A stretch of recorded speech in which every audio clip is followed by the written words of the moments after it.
evening, ladies and gentlemen, and welcome to Red Corner Boxing, sponsored by Easy Storage, coming to you today live from Cincinnati, Ohio, in the United States. And this is the Fighter Series, episode 15. Today, we take a trip to Camden, New Jersey, where we talk about one of the premier little, if you call it little giants, because he was small at the heavier weight classes. We're talking about the standout Dwight Muhammad Qawi. Born and raised out of Camden, New Jersey, also spent time in Baltimore, Maryland. One of the little big men who basically went to the pros real quickly and basically made an impact when it came to being the smaller guy.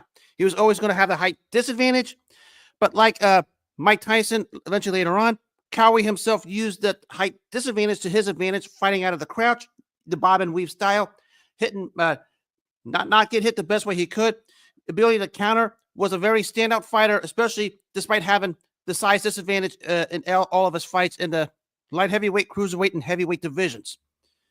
I mean, he started out winning 14 of his first 14 1-1 in his first 16 fights, and then got a shot of all places at the Rahway State Prison against a fighter named James Scott, who was doing time for various reasons. And he basically beat Scott to a unanimous decision, and that win got him a number one contendership, which got him the title shot against Matthew Saad Muhammad in December of 81 in Atlantic City. And a fight that was give and take both ways in an absolute war. Qawi managed to win by TKO in the 15th round to win the first of the couple many world titles in the light heavyweight and cruiserweight division. Made one successful title defense against Jerry Martin before he would get a rematch against Muhammad in a fight where Qawi just took over from start to finish and won a 6th round TKO.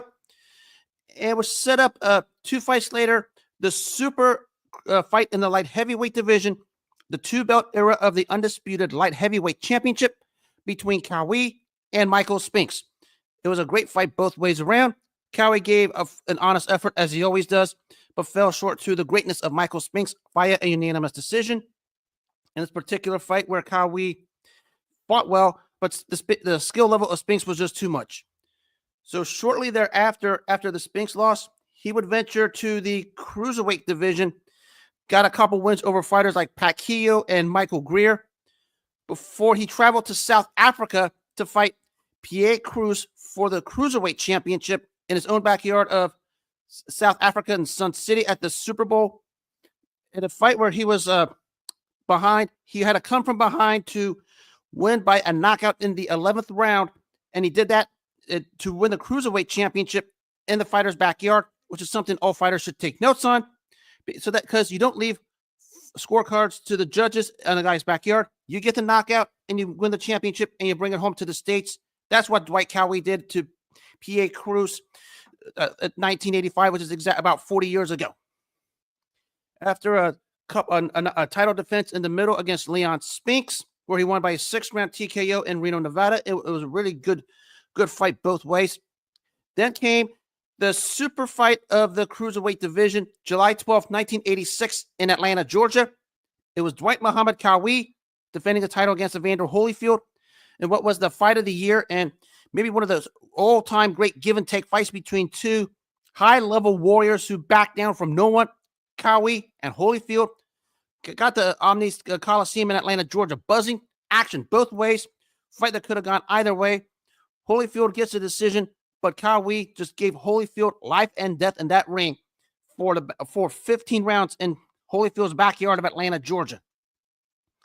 Even though he lost that fight, he would try to come back and have a couple wins, most notably against a standout named Ozzy Ocasio, which prompted him to now test the waters in the heavyweight division because he wasn't getting a shot at the cruiserweight title. But awaiting him again was a rematch with Evander Holyfield. And this time, Qawi was basically overwhelmed in 4 rounds. The fight was over. A 1-2 by Holyfield puts Qawi down on his face, and it was basically over. But he would have one more big fight after that. It was against George Foreman in the early parts of Foreman's comeback. A fight where Qawi held his own in the first 3 to 4 rounds. And it looked like he might have been able to beat Big George because this was Foreman's first real test in his second career. But Qawi just wore down, and the sheer power and the courage and driven greatness of George Foreman took over. And the fight was over at the end of the 7th round on that night. And that was pretty much it at that level for Dwight Muhammad Qawi, as Foreman won the championship. So after a failed experiment at heavyweight, he would go back down to cruiserweight. He would win a middle-level title from a fighter named Andre McCall in Pennsylvania by unanimous decision. He would get one more title shot in Paris, France against Robert Daniels for the cruiserweight title. Lost on a very close but a questionable split decision to Daniels, fight that could have gone either way. But that was Qawi's last world title shot.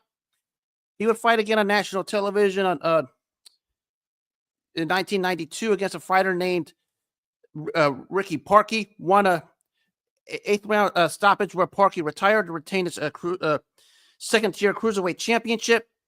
3 fights later, he would fight Nate Miller at the Blue Horizon in Philadelphia on the old USA Tuesday Night Fights Network. Miller got the decision win, but after that fight, Muhammad Qawi basically announced he's retired at that level.